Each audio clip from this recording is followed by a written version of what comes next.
Yo, people, welcome back to the YouTube channel. You already know what time it is. It's time for London Club's Carnage. It's a madness today. It's peak. I'm not looking forward to it too much. I'm not going to lie to you after the beatdown that me and Lawless have taken on a Sunday. Day of church, day of God. It's not easy. Lawless, how you feeling, bro? Jeez, you know what? I'm feeling like my t-shirt's grey. Everything's grey at the moment watching West Ham. That's how I'm feeling. It's horrible times. I've been pissed all day. I woke up angry. I went out working, like on the train, just sitting there, like in my head, rolling things over around. It's just, yeah, not good, man. But you know, good to be here. Well, I say that it's probably not going to be good to be here, but we'll see. Tobs, talk to me. How are you feeling, man? After you shithoused your way to another win. We didn't shithouse anything. We won. We did what you couldn't do this weekend. We won. I'm feeling great. How are you feeling? I feel like that's a rhetorical question. I haven't got a word. I haven't got an answer for you. I'm pissed. I'm still absolutely pissed. I have been angry all day, so I'm not recovered. Potts, bro, I know you're definitely good. How are you feeling, man? It's mad. Yeah, life's good at the moment, man. Life's good at the moment. I enjoyed a nice trip with the family down to Bournemouth, got us some tickets, had a real nice weekend in the sunshine, and just loved watching all the games rattle through after a nice victory for us. Just was a beautiful Sunday as well, man. I can't lie. It was a beautiful Sunday. So, yeah, I'm happy like Tobes. I'm smiling, and I'm looking forward to this, man. Where do we have to start? You lot. Surely, you lot. Surely, yeah. That's not chronological. That's not chronological. We have to start. You played first. All right. Well, yeah. I mean, we start at Ellen Road, I guess. Where were you yesterday? Because I didn't see you on socials. Normally, your loudmouth is plastered everywhere on socials. I didn't catch a peep. It was a quiet day for Matisse. I was very busy. I was in between watch-alongs. I covered Newcastle, Man City. I had a review to do as well on YouTube. Oh, so okay. I was busy. I was doing my content. Genuinely busy. I wasn't tweeting. I wasn't, in the group chat on Big Six, taking all the cussings and the beatdowns in there. I was just putting the content out and moving on with my day. I'm not gonna lie to you. That performance was nuts. And I don't know what annoys me more, the performance or the quotes that came out afterwards, because I don't like it. I've even criticized Klopp for it when he starts blaming the grass and whatnot. I don't like it. Maybe it's PR to protect the team. I don't know, but I don't like it when managers come out and they don't seem to be in touch with reality. He comes out and he says that, we were playing as the better team before the goal was scored. He comes out and says that, we don't necessarily need another midfielder, and he lists all of the midfielders that we have in that double pivot position. Gallagher, Loftus-Cheek, Kova, Kante, saying that they'll be back. They haven't disappeared. I said, wow, these guys are injury prone. Surely you've seen that by now. We've literally seen that for years. And obviously he mentions Jorginho, the only sitter. And he doesn't want to give Leeds credit as well. He's kind of like says that it's more on our individual errors. And I can only That's the difference between him and Pep. When Pep come out and they was like, oh, it was horrible, like playing. It was like, yeah, but we don't play on our own. Like Newcastle have to be good. Newcastle were good. Like giving the other team credit. That's the difference. Like Tuchel, he's getting mixed up and he's made Klopp's fucking business. He needs to. Was Tuchel playing Loftus-Cheek a right wing back? Was that right? Yeah, I mean we've done that. We did that against Tottenham. He was really doing that for a while, to be fair. Yeah, he did. I've not seen it before. That's all. I was surprised when I see it there, man.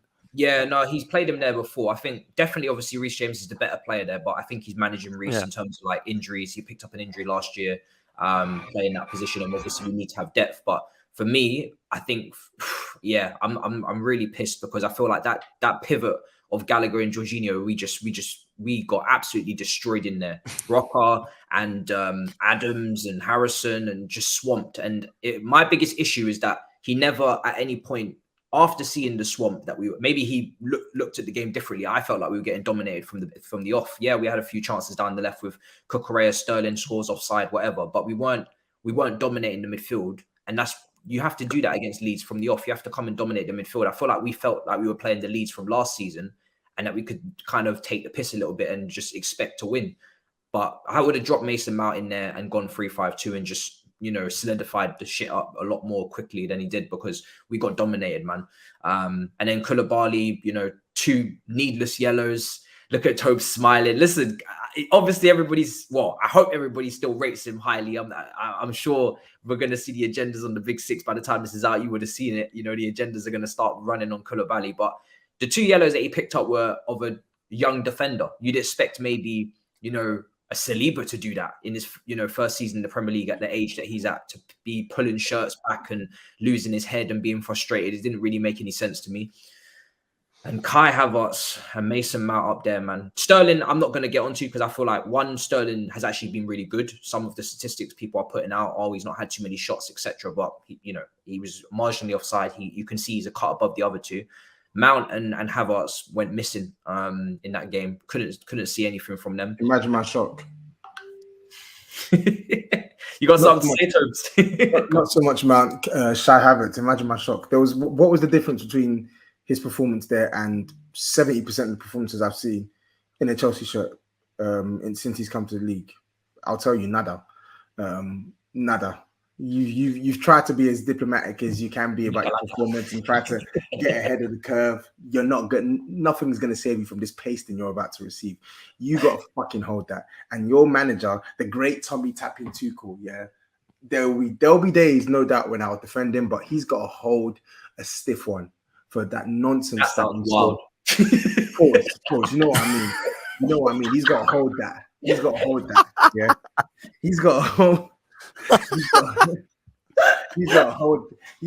that, yeah. There's a series of questionable decisions that he made in that game.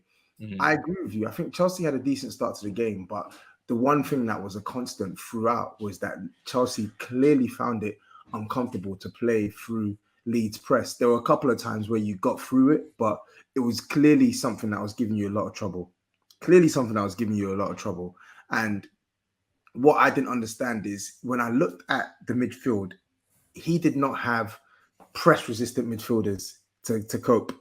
I saw Conor Gallagher. Why are we doing this again? Why in 2022 are we seeing Conor Gallagher play in a double pivot? That's not his MO. That's not his game.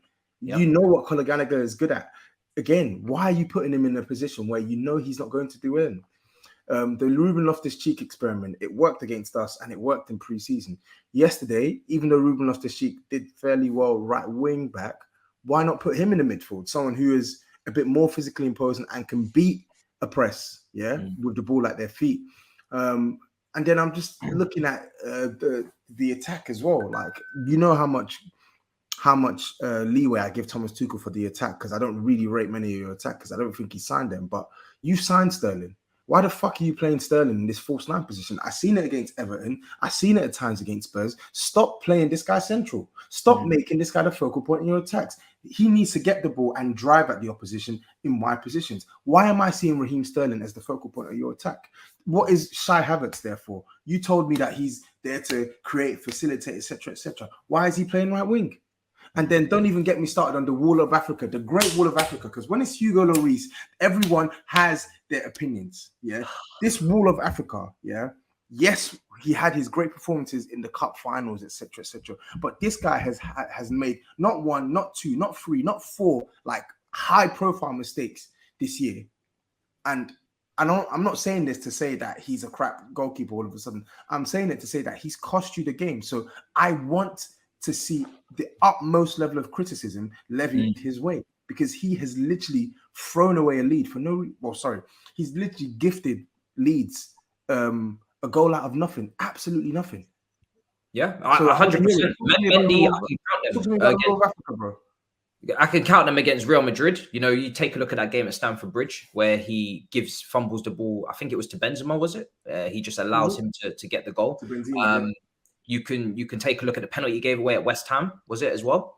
Where he comes out and makes a reckless challenge, and there's a few more that I'm not remembering the specific game. I think for Mendy, you're 100% spot on. You know, in terms of ball playing, the guy has been a mess. You know, this calendar year in terms of just dilly-dallying on the ball, not clearing his lines. If you're not comfortable on the ball and you're not a natural ball playing goalkeeper, then you need to try and hit it over the press and just take less of a risk. And for me, I think he's getting a bit lucky that Kepa's the second choice. If Kepa had been sold, which he should have been by now, because we all know Kepa's not good enough. That's my issue, is that right now Chelsea fans will say, well, we should put in Kepa. For me, Kepa just brings a whole host of other problems, not commanding the box enough. If the shots are too high, he's highly unlikely to reach them.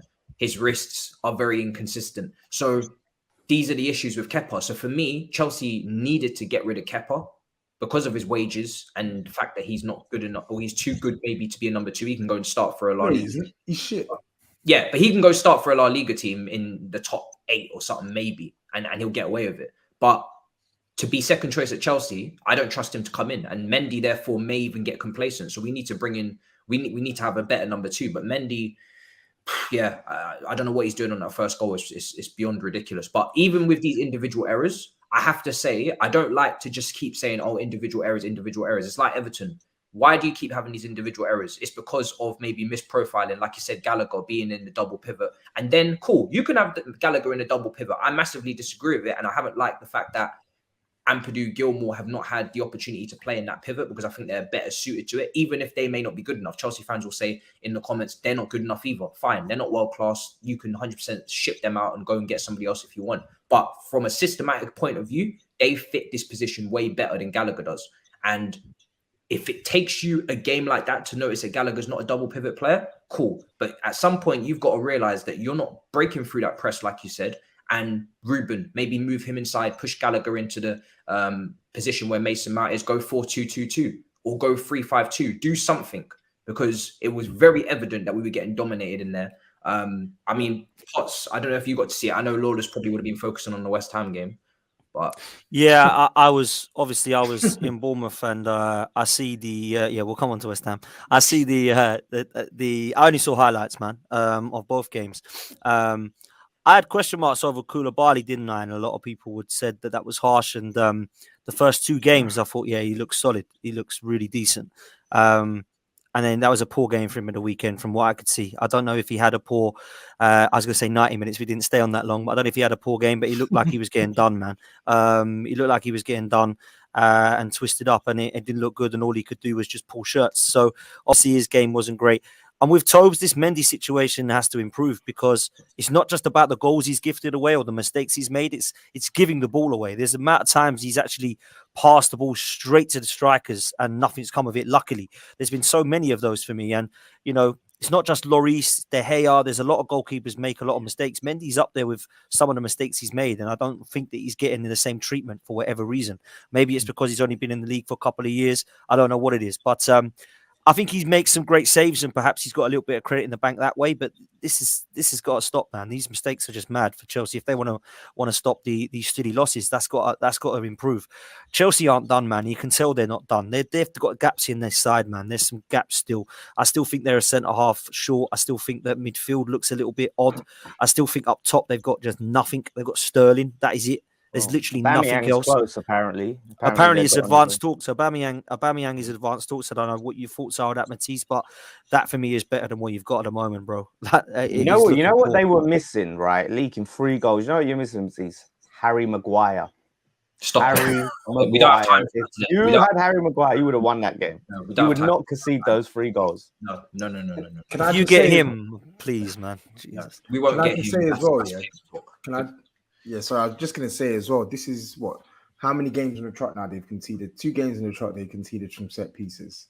So it seems as if there's a problem developing on how this team actually manages set pieces.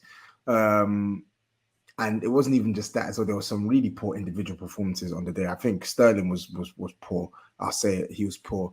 Shai Havertz, run-of-the-mill performance in the Premier League, as I mentioned again.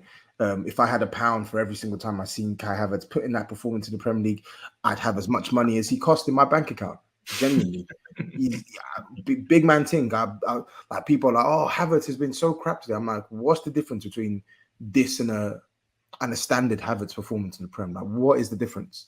What is the difference? He doesn't score enough. He doesn't create enough. He doesn't really impose himself on many matches. He just there.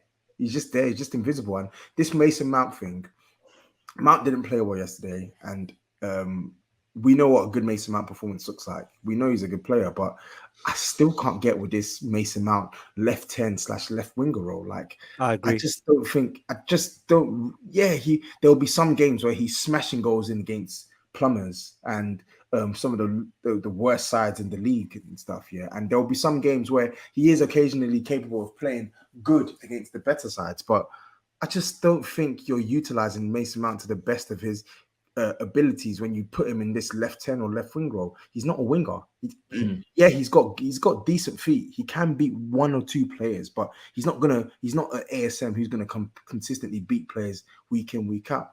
And then I think if you're playing on that side, I think your decision making needs to be good. So when you've actually performed your action, can you fashion off a good enough attempt at goal? Can you find an opportunity to square the ball to your front man? I don't think he does any of these things that well off the left hand side. It's too up and down with him in terms of like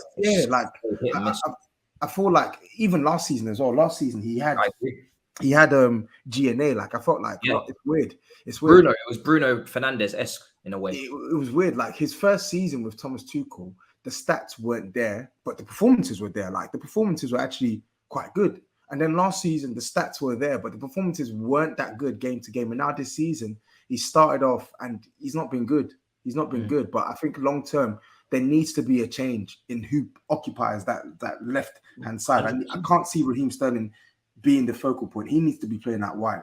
And I think someone needs to take up that spot. We've spoken about this already. Chelsea are dying for this sort of two-way player, man. Someone who can beat players, who can create, who can pop off shots from the wide positions, cutting inside. Like Mason Mount, he does his best work for me centrally. Like pressing wise, he's good. Footwork, he can use his left and right foot. He's a really good striker of the ball, and occasionally he can make a good pass. Yeah, I feel like his skills are best suited to play as like a 10 or like the most advanced of a 3-man midfield. I think that's where you want him. That's where you want him in your team. I don't want to see this guy playing left wing and just offering niche. What's he doing there?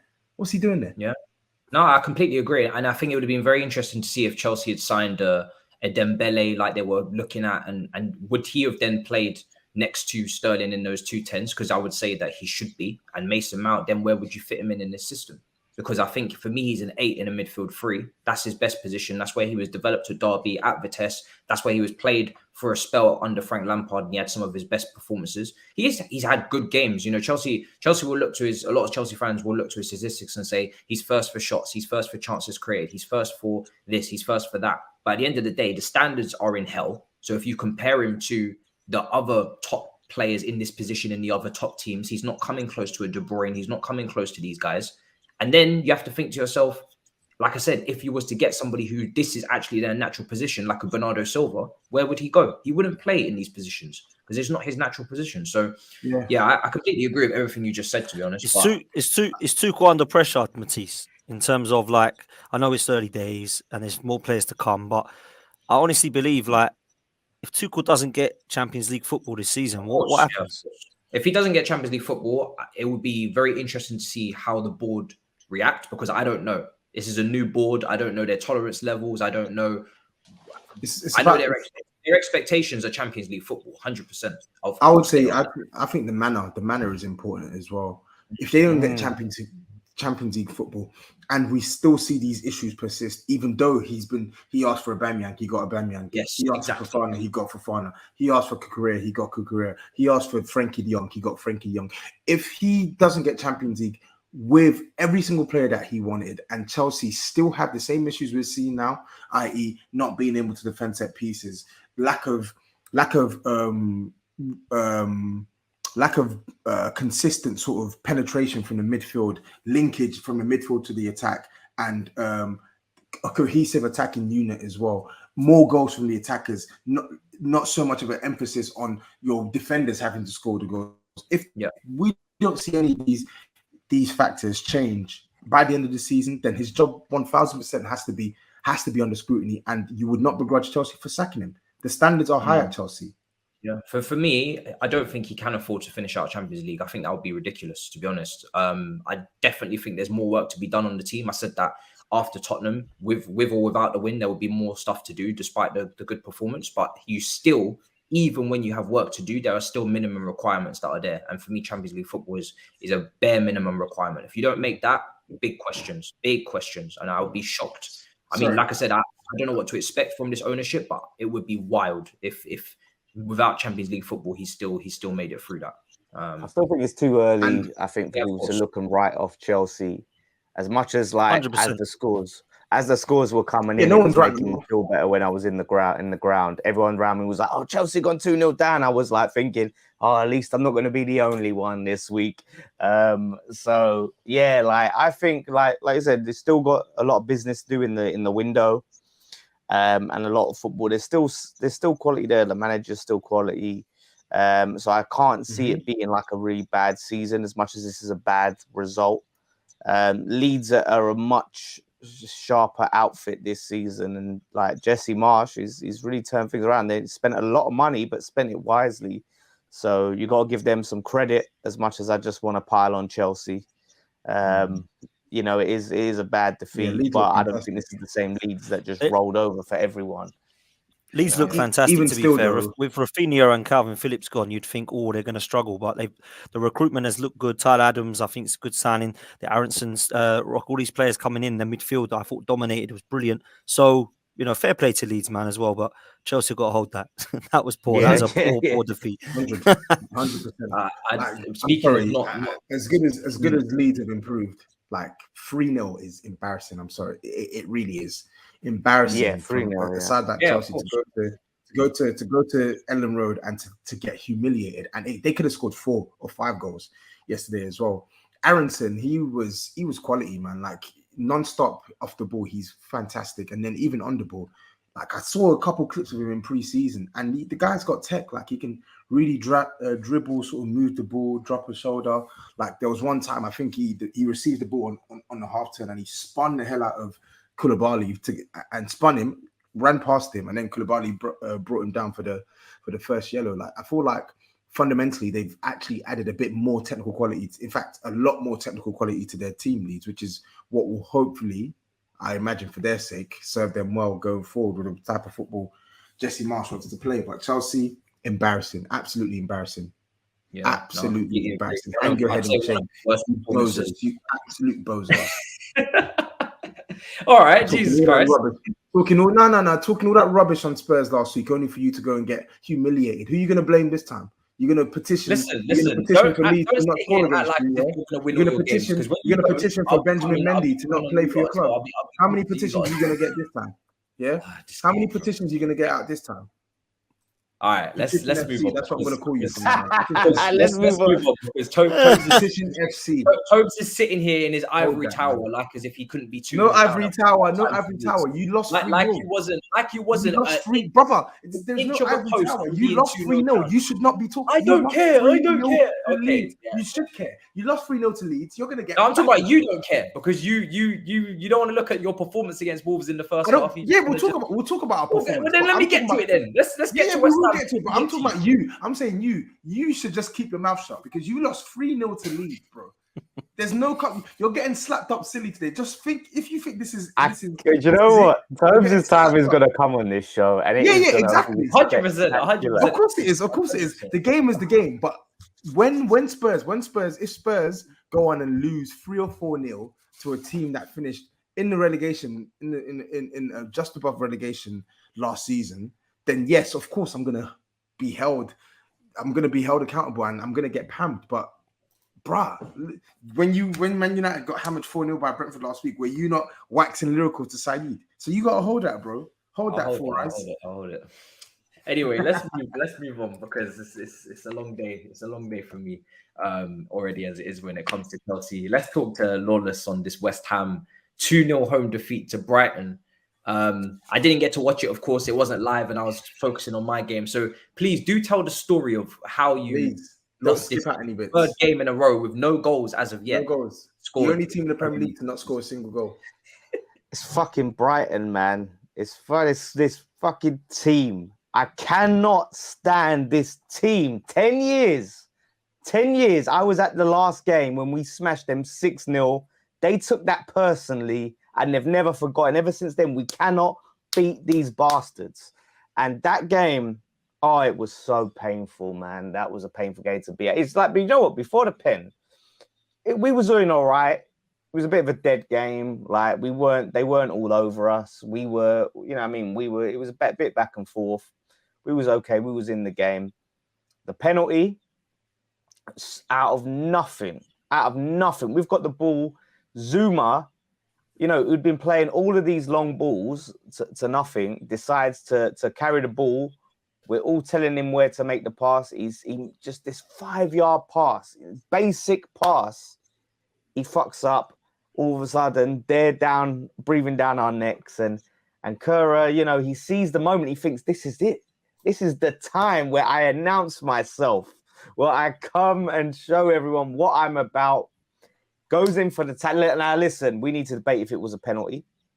But he goes in for the tackle, misses, and it's a penalty.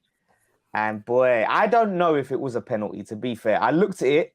If there is contact, it's outside the box to me.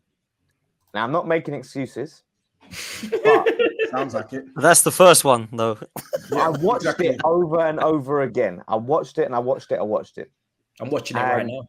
If anything, it was outside the box. If no, it wasn't. No, it wasn't. I'm watching it right now. Oh, you're watching? No, watch that last, literally tell me where the contact is and watch that last moment where it's just outside the box, like literally. It's close. I'm trolling. You know what I mean? But it's just give them the fucking penalty. Then you know what I mean. They go on and score it, and then you know what? I can see your point. I can see your point on it. Like, yeah, you know what I mean. It was close, man. It was close. Yeah, it is right, but right before the line. Obviously, he falls into the box, and the referee is obviously coming from a bad angle in that way. So that's on the linesman. I think for me, I wouldn't go at the ref too much. No, but they went to VAR. They went to VAR. And literally, when they were like, what are they checking now? Because I was down the other end. So I'm like, are they checking if it was a penalty? What are they checking if it was outside the box? And it was like, yeah, checking it. Oh, yeah. And it was inside the box. It was like, fuck. Like, and it weren't till after I realized. And then, yeah, of course, they banged the penalty in. And after that, it was like game over, pretty much. It just felt like it for a while. Moyes, he's not bringing on the subs. Honestly, the atmosphere was bad. It was toxic. Yes. People around me, Antonio screaming at him. Yeah. It was really as bad as I've heard it for a long time. People were fed up. Delicious. No change. 3 games in. 3 games in. Everyone's fed up. Take me back to the days where they were throwing pound coins at the owners in the London Stadium. Take me back. This is what I'm looking forward to. I love hearing stuff like this. The gas. Oh, why can't we finish above Man United? Real distress. Score a goal first, buddy. The great West Ham. Oh Lord, it's delicious, man. It's fucking delicious. And the Scamacca and Cornet come on again. Did they not start again? They did not start. Did one of the most underrated signings of the summer start? Oh, where was he? He looks a hell of a lot like Fabianski, bro. I told you last week. He looks a hell of a lot like Fabianski. This is Moyes as well, yeah. This guy, he says he's not making excuses, but talks about the VAR decision. Yeah, doesn't talk about any of the performances of any of the players. Not once has he mentioned the fact that it was a boneheaded challenge from Keira. Stupid challenge. Or the last boneheaded challenge. It's a stupid challenge. He's not mentioned that one. The first thing he mentioned was the VAR decision. No, I mentioned Zuma's pass. That's where it comes down to. Zuma gets the pass more than Kura. Zuma makes the bad pass that puts us under pressure. He he makes a split-second decision. That one of the best centre backs in the league, apparently. Oh, what? So what? None of your players know. None of your star players are capable of mistakes. Is that what I'm saying? Yeah. Perfect Spurs. That's how I'm not trying to hear that. I'm not trying to hear it. But I'm getting to individual performances. Ignore me. Again, Zuma was terrible in that game. Like, especially for their second goal. Once the second goal goes in, man, people started emptying out, and it was the boos ringing around the stadium at half time and at the end. Can I ask, what time was the second goal scored again? Yeah. What time? Yeah. I can't remember. What time it was. I wasn't looking at no clock. Oh, I want okay, to check it because that sounds quite fair weatherish for fans to be leaving the ground at 2-0 down. It was late. It was like 70 something minute. It's late 70s. It was. Did I hear Declan Rice correct when he was Was in the his interview saying 66th minute, 66 minutes, 66 just after the minutes. hour mark. 11v11, and they're leaving. Not everyone. I'm saying some people. Here we go. some Now fans, he's changed right? it, guys. Now he's changed it. Not everyone. I didn't say just everyone. most of the people. I stayed there to the last minute. But yeah, I mean, they obviously after the first goal, they was just in control. We weren't creating anything. We could not create a single thing. By the time Skamaka comes on, the game's passed us by. Why would he not start Skamaka? Because he doesn't think he's ready. This is the problem. Moyes has got to hold some blame here, man. Moyes has got to hold some blame here now. Because there's no keeper that you wanted to see. There's no straight forward. Cornet's not playing. We're still seeing the same old bozos that keep like at the back in terms of what you've had from last season. Now you've finally got that. What's his name? Correa, is it? Cornet.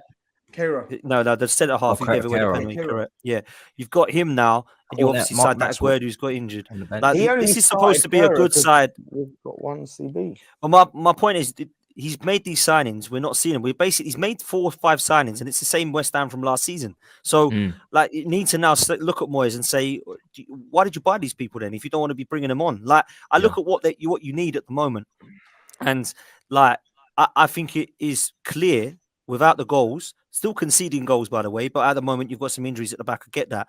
Up top, it's like nothing's happening. You've got Skamaka, you've got Maxwell Cornet, you've brought them both on. I'd just be saying, right, you ain't scoring, so I'm bringing on these guys now. They're going to be starting next game. I've got to be looking at Moyes a few times, bro. I have. People ain't getting dropped. That's the problem. And he's sitting there and saying, he's not ready, he's not ready, he's not ready. The guys who are from the fucking pitch every week ain't ready. Are not ready. Yeah. Change it up. Like, why? Like, you're telling me that you waited 18 months to sign a striker. Honestly. So then we finally get this striker, and we got to wait how many weeks for him to actually get a start? Because what? Oh, he didn't have a full preseason. It's like, and he's got to adapt to the league. Cornet, was he not training with his team? He was played in the league last season for fucking Burnley. How's he got to adapt to the Prem? How has he got to adapt? And this is the problem now. We just, Fabrizio, here we go, the Emerson deal, which I don't know how I feel about it, but I said, like, I can't get excited about new signings anymore because we don't know when we're going to see them. Like, we're going to have to persist with Creswell every week, who was shocking because we've got to give him time and he's not ready. Like, what is the fucking point in making these signings? We're just going to play the same players week and week. They need to be dropped. Sufal needs to be dropped. Suchek dropped. Creswell dropped. Antonio dropped. Start dropping people. The Antonio one is hilarious to me because this is a guy who fundamentally is not scoring. I think he's got something like 4 goals in his last like 30 like appearances for West Ham. He's not scoring. And he was shit against Man City. He was shit against Nottingham Forest. Just drop him. Honestly, drop him. Yeah, What did you spend all this money on Skamaka for? To keep persisting? Like, I would get it. Like, I understand. I'm not against the concept of easing the player in and letting them get to grips. But when your current options are stinking so bad, they're stinking, and you need to change the tide, like, in your favor. Like, throw him in. Like, I'll be so disappointed in Moyes if I see Antonio start for the 4th game in a row next weekend. There's no point. Oh my God. That Villa lineup's going to be very fucking interesting. Very interesting. Like I said, like, Antonio, I'm sorry, he needs to go back to the wing. Bowen needs to be dropped. Really? I'm having Bowen dropped. Completely dropped out of the team. Yeah, I'm dropping him. Like, because some players need to kick up wants the to come to arse Arsenal. His head's not right. That's what it is. Oh, come to Arsenal. He's going to want to go to Liverpool, if anything. Like, but no, like, he needs, like, some players that believe in their own hype. They're believing their own hype too much of what we did last season, and it's gone to their head because they haven't got people behind them that can get them dropped. Like, they know they're starting week in, week out, and it's just not acceptable. And I'm, like you said, I'm hearing Rice. Rice was poor as well, and he's coming out. And I'm not hearing that towards, though. What? Who are the players in your XI that you would put that towards, that statement about how like players have got too comfortable in their positions? Antonio. Zuma one? Antonio? Yeah, Zuma. Bowen maybe? And I like Bowen. Cresswell, Souček, all these guys, none of them have deputies. The lack of depth at West Ham has been a massive issue over the last like 12 months. Obviously, you had the Europa League campaign, and when you go through so many of their 11 last season, none of them had real competition. Obviously, you had the European dream to chase, so everybody was kind of always committed and fighting for that. But then a lot of them also got overplayed, so they got exhausted. Antonio being one of them, and he's actually no spring chicken. Now you've actually got some depth in some areas. I still feel like you need another midfielder because there's no depth. This is the thing. We signed Flynn Downs. Moyes is essentially saying he needs to show me more in training to show he's good enough. Why the fuck did we sign him? Why is this the centre midfielder? Moyes? Who's this? The centre midfielder? Flynn Downs. Yeah, our first signing. Our first signing. Oh shit! Declan Rice though, did Declan Rice not come out and basically, like you were just saying, like question the leadership in the group and stuff like that, saying they got rid of Mark Noble, they got rid of Fredericks, all these people were looking up. Did I dream that, or was that like an interview he come out? No, he said it. He said it. Did I dream that? There's a lot of people that saying. Honestly, like I was surprised when I was hearing this because as I understand what he's getting at, but basically he's calling out saying we've got rid of all of our leaders and we've bought people that ain't ready to play. It could just come across badly for me. Like fair play to him for coming out and saying it, but he's kind of thrown it all under the bus by saying we're in a mess. Do you know what I mean? His worst thing that he said that rubbed the fans up the wrong way was talking about the booing. Like we ain't Man City, we ain't gonna win every week. It's like, nah, mate. You can't say that. Like you got to show ambition. You got to come out and say, yeah, we play to win every week. We expect better from ourselves. It's like when people don't boo you for losing to Liverpool, it's not that we lost, it's the performances. It's the manner of the performances. No goals, no fight, no energy. We're not even competing. Yeah, but yes, we was unlucky last week. But still. We all know that Declan Rice is unsettled, that he thought he was going to get a move this summer. You guys don't pick up the phone when people call for Declan Rice for office. So what do you know? Honestly, I'm not even doing this to troll. What do you expect when your captain has, for the last 2 summers, basically wanted to move to a Champions League club, hush, hush, wink, wink, behind the scenes, but you guys as a board have not entertained any offers for him, even though you could have actually got a lot of money in for him and rejuvenated and balanced out the rest of your squad, like a Leeds have, etc. And then you play on this thing with him where you know that he's never going to turn against your fans. He's never going to hand in a transfer request because he wants to leave on a civil note. And you all know this because he's not accepting any contracts that you offer him. But you keep playing this over and over. You keep playing this game. So, of course, if your top now chief and commander of captain is unsettled, that's going to filter through the rest of the team. Unsettled right now, though? Of course he is, man. Come on. Is he? I don't think he's unsettled. Bro, he doesn't, bro. He wants to move, bro, to a Champions League level team. Yeah, he does want to move, but that doesn't mean he's unsettled. That means he would move if the right offer came through and West Ham... But they're outpricing him. You've seen the 150 million valuation. But unsettled implies that he's unhappy at the club. I don't think he is unhappy. I think he's just... I think he would be unhappy the current way it's looking right now and the way that they're performing. Of course, everyone's going to be unhappy. They've lost 3 on the trot, but there's a difference between being unhappy with the results and being unsettled. I do not think Declan Rice at this point in time is unsettled. I think he would be disgruntled, to be honest. He's frustrated that him and his teammates are playing shit. I think they've got, what is it? They're winless and then. But how much further can West Ham go after what they did last year? The only way is down, really, from there. Let's be honest. No, according to Lawless. How can the only way be down? Where can you go from a European semi-final like that magnitude in the European final, winning the thing, winning the Conference League? You know what I mean? Getting back into the top 6. There's ways to go if you build smartly. And a cup trophy would be, I'd say, yeah. It goes back to last summer, like just the windows now is so suspect. And Moyes now, this is what I don't get. Like, if this is Moyes being cautious with signings and waiting ages and finding the right players, he might as well have just fucking bought players in January then and been rash and took a gamble, because it seems to me that he's signing these certain players and he's trying to tell us they're not good enough. Like, how can you say that when you've literally been so cautious? Remember when I said to you 2 weeks ago to concentrate on the Europa League conference thing and just don't worry about the league. How are you feeling about that now, man? 3 games in, haven't scored a goal. Defense is a shambles. The midfield is unsettled or invisible. You can't even wear a West Ham shirt anymore. You've had to go to Primark and nick a grey one with the tag still on it. Look, it's unbelievable where you are, Lawless. You're in the mud, bro. You're in the mud, bro. Nah, mate. Like, nah. It's listen. Look, Arsenal lost their first 3 games last season. You know that. I know that. Right? So we could still finish 5th. That's all I'm saying. So if you finish 5th, you had your... it's not all over. But I just need Moyes to fucking get a clue. He has to find a solution out of this because it seems like we've been found out. Our counter-attack, everyone knows how to play against it now, it seems, and handle it. So he's got to try something different, a different formation, a change of personnel, something. That's fair, man. Moyes, it's a lot on Moyes. This is a lot on Moyes, in my opinion. Yeah, this is a lot on Moyes. Is he under pressure this season? If you guys are outside the top 10, listen. Poch. Talk to me about Suchek. Talk to me about a lot of them. Talk to me.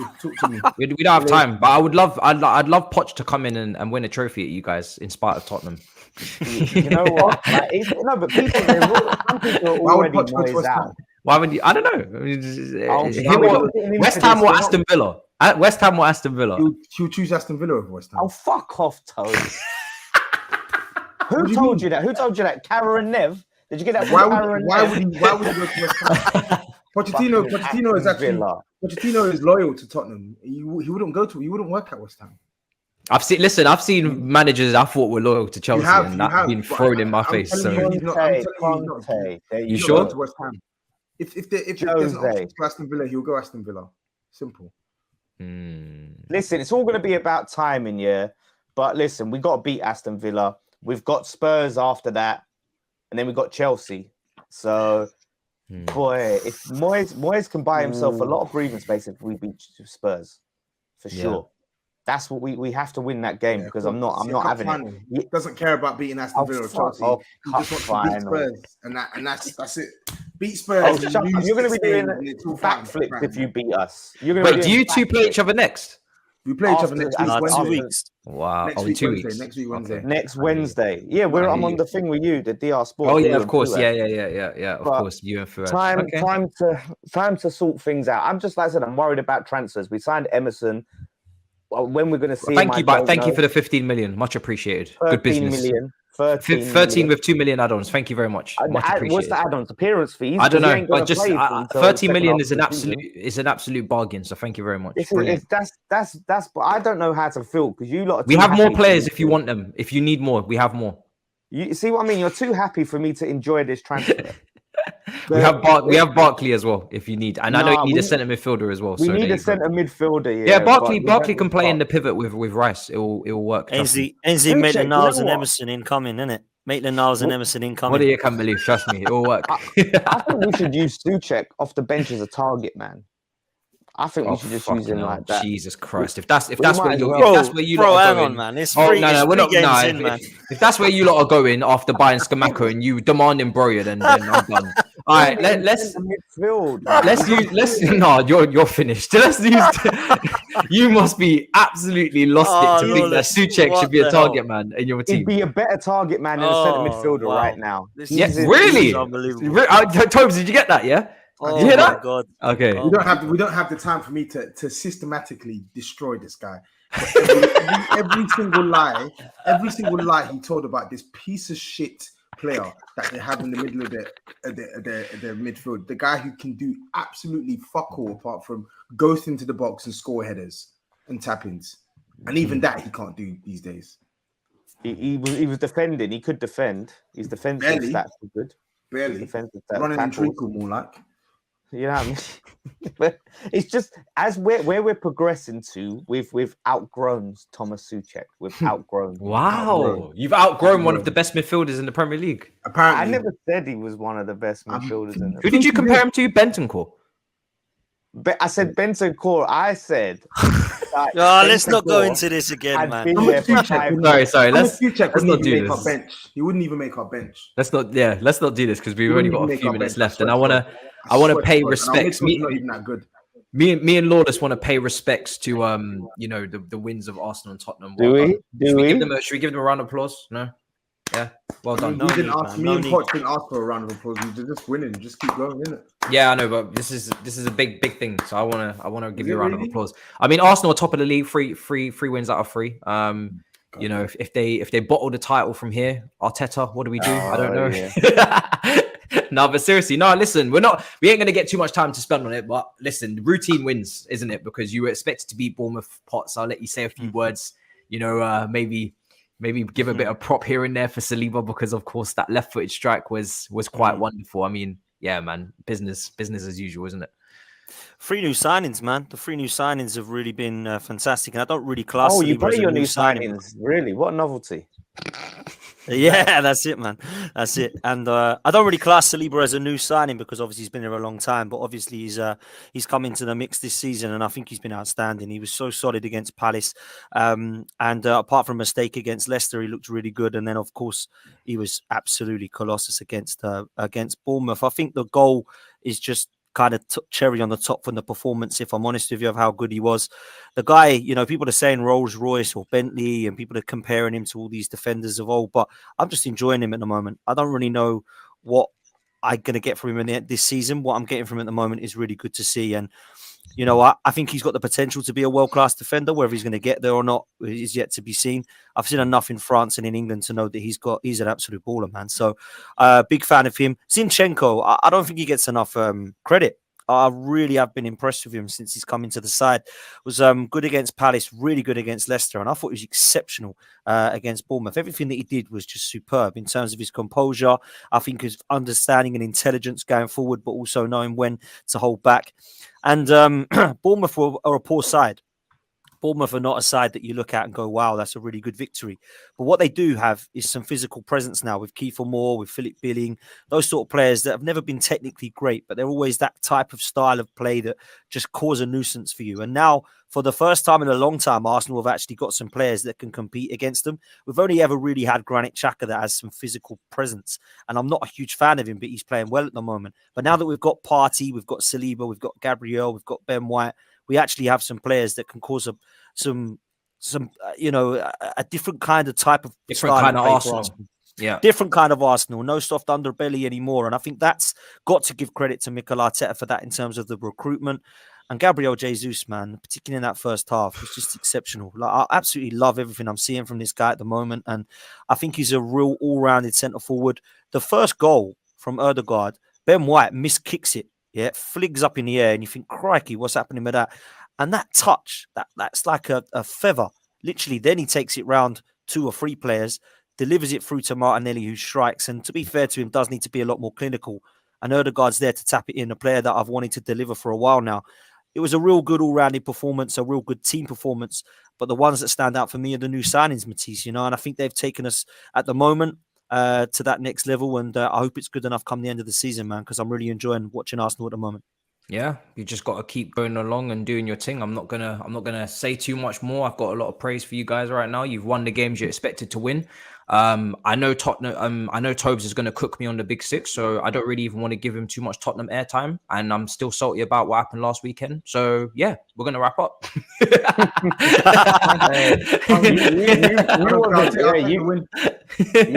You wasn't there, Matisse, because you came late to the DR Sports studio. But it was funny when we was watching Spurs and all the Arsenal fans around. They was like, Tottenham are so shit. Bro, even when they were so shit because Tottenham were playing like proper shit. Yeah, they weren't playing well, but they won. So I won't overanalyze it. I know what Tobes is going to say. It's all important to just get the 3 points. Not all. Who you got next? Who's Arsenal and Spurs? Yeah, I know Arsenal have got some fucking other relegation side. That's literally got Fulham at home, man. It's funny how you talk about when we played bad, but you didn't mention when we played good in the second half. When was that? I didn't watch it. And we don't have time, unfortunately. And that's just the way it goes. That is actually just because the game's about to start, and I really that's fine. You'll get your cooking on the big 6. It's just unfortunate, Tobes. It's just the way it went. Yeah, like it's calm. You cooked. I don't need to wax lyrical about Spurs. You thoroughly cooked everybody here. We didn't have time. These things happen. We've got to go and listen to our analysis. We want to hear the analysis. Exactly. Analysis, man. But we'll make sure. I know some Tottenham fans will be annoyed in the comments. We'll make sure to give them an extra long segment when they have a. No. We don't need that. We'll take our points. Thank you. That's fine. Who you got next? Who are you playing? Nottingham Forest away. Oh, fuck's sake. All right, we're going to wrap up on that bad news. You know, Jay Lings, now you don't have a Nottingham Forest agenda, yeah? Yeah. If Jay Lings scores a hat-trick, I'll forgive him. Guys, make sure you subscribe to everybody. Listen, we're going to wrap it up. The Man United-Liverpool game at the time of recording is about to start, but everybody's names are in the title. Make sure you go and subscribe in the description. And, fuck Tottenham.